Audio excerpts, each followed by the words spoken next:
Welcome back, y'all, to another reaction video. So let's watch 10 WWE wrestlers who refuse to win a WrestleMania. Let's 10 watch. WWE wrestlers who refused to win at WrestleMania. Number 10, AJ Styles versus Chris Jericho. Now, heading into AJ Styles' WrestleMania debut, fans were convinced that AJ would secure a huge win over Chris Jericho. AJ was the firm favorite for the matchup, as this was his first ever WrestleMania matchup, and it wasn't as if Jericho needed the win, as his popularity and star power couldn't be touched during this time.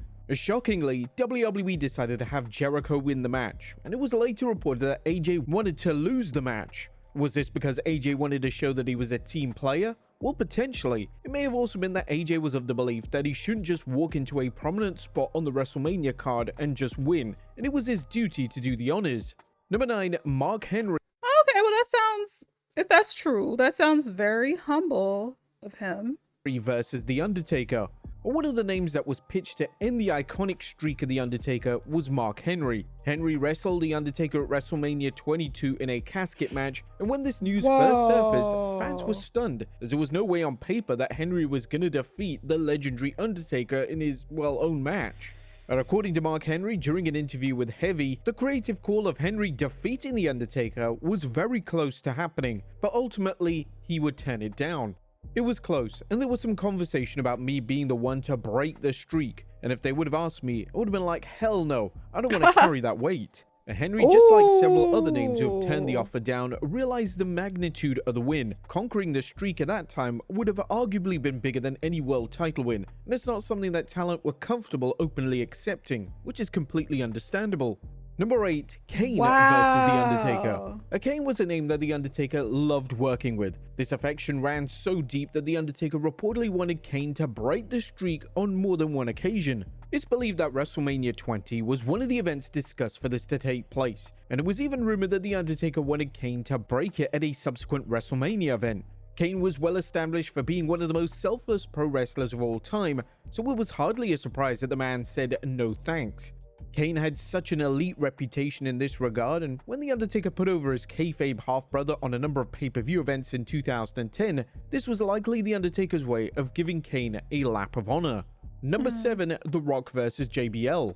Now, in 2005, as WWE were putting together their creative plans for WrestleMania 21, one of the ideas WWE was sold on was JBL defending the WWE title versus The Rock. The Rock was basically retired at this point in time, but WWE believed that this would reignite the product and make fans interested in what WWE were offering. The initial creative plans legitimately called for The Rock to win. However, with The Rock having extensive commitments in Hollywood, it's unknown how this would have worked. Of course, the Great One turned the match and the huge win down, and instead WWE would commit to making John Cena the new face of the company, which was 100% the correct call. Number 6, The Undertaker vs Roman Reigns. WrestleMania 33 was designed to be The Undertaker's final ever WWE match. He was going to wrestle Roman Reigns in the main event of the show, and he insisted on putting Reigns over in the biggest way imaginable.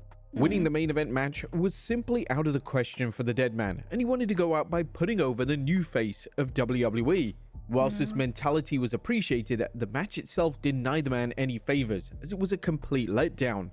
The dead man wasn't just in the right place physically or mentally to deliver a high-quality match, and this led him to having several more matches down the road. The Undertaker has spoken at length regarding how bad he felt for messing up Reigns' big moment. Whilst The Undertaker may feel extremely bad, in the long run it failed to hinder either man's legacy or status in WWE. Number 5, John Cena vs Bray Wyatt. It's a common consensus that Bray Wyatt should have defeated John Cena at WrestleMania 30. Cena had no reason to win this match, and Wyatt winning such a huge match on the grand stage could have been an incredible moment for him. 6 years later at WrestleMania 36, the two would have a rematch, and it was almost as if Cena went out of his way to make Wyatt look good as humanly possible. The two collided in a wild yet fun Firefly Funhouse match, and the match acted as a study of Cena's character and persona. The initial plans for the match were for the two to collide in a regular 1v1 matchup, and if this was indeed planned, then Cena would have done the favor and wouldn't have hesitated in putting Wyatt over.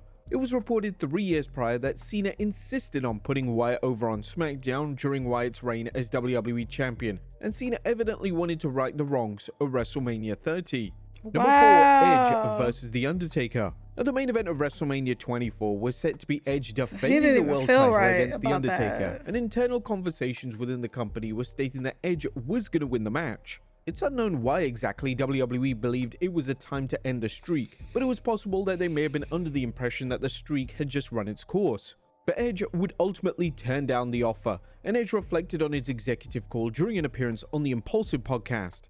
Yeah, so we were going to meet in the main event of WrestleMania 24, and I think the streak at that point was 15-0. It was kind of thrown by me like, what do you think? I was like, absolutely not. Why would we do that? That makes zero sense to me. I'm already a made man. I'm in the main event of WrestleMania. What's it gonna do for me? Sure, it would do something, I guess, but let's save that. Let's save that for somebody who can really use that boost. The WWE Hall of Famer had a great point. What benefit would it have had to his standing in the company? Edge was already a top guy, and there was no need for him to receive such a monumental win. Number 3, Batista versus And he Daniel was Bryan. right. Like, Upon returning to why? WWE in 2014, Batista was promised the world. That's He was promised a main event wow. match versus Randy Orton at WrestleMania 30, and he was promised a world title reign.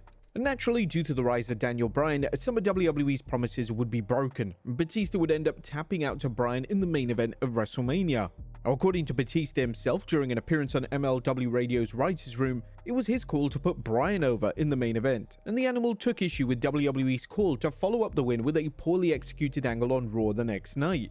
Here's what I hated about the whole Daniel Bryan thing. We did the thing at Mania, which was great, man. I wanted to put him over. I agreed to tap out to him. It was no big deal. I never made a big deal out of it. The thing I made a big deal out of was what we did that deal that night. The next night, after he got on off a stretcher, gone through hell the whole night, and it wasn't his call, but they wanted him to come back not selling anything. Like not selling that he was sore or beat up or injured. Nothing. Batista was rumored to face Bryan in the main event of the 2014 Payback pay-per-view, but it's believed that Batista was on board with continuing the rivalry between his Evolution stable and The Shield. Knowing how well received this angle was, this was definitely the right call.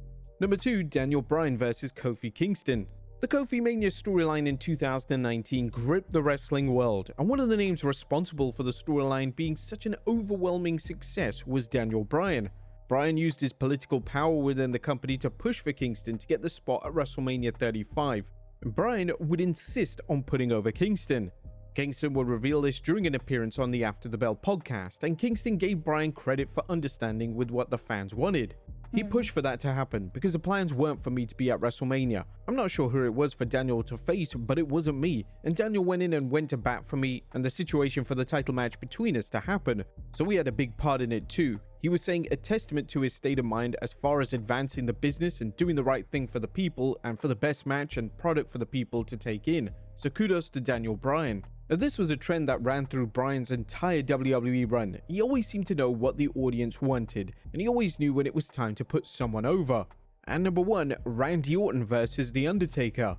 One of the names that fans would have likely Yeah. accepted to end the streak was the legend killer Randy Orton. In 2005, Orton was slowly emerging as a major player for WWE, and he needed a big win to solidify himself as a future legend for the company. As WWE rolled into Orton versus The Undertaker at WrestleMania 21, there were endless rumors that they were going to have Orton win, but they ultimately had the dead man extend his win streak. It was later reported that Orton turned down the idea of winning that match, which highlighted the respect he had for the dead man. Even though WWE's resident Viper would turn this offer down, The Undertaker would put over Orton at subsequent pay-per-view events, including the 2005 SummerSlam. But there you have it, folks. 10 WWE wrestlers who Wow. It's so interesting hearing like how many conversations were had about Undertaker's streak.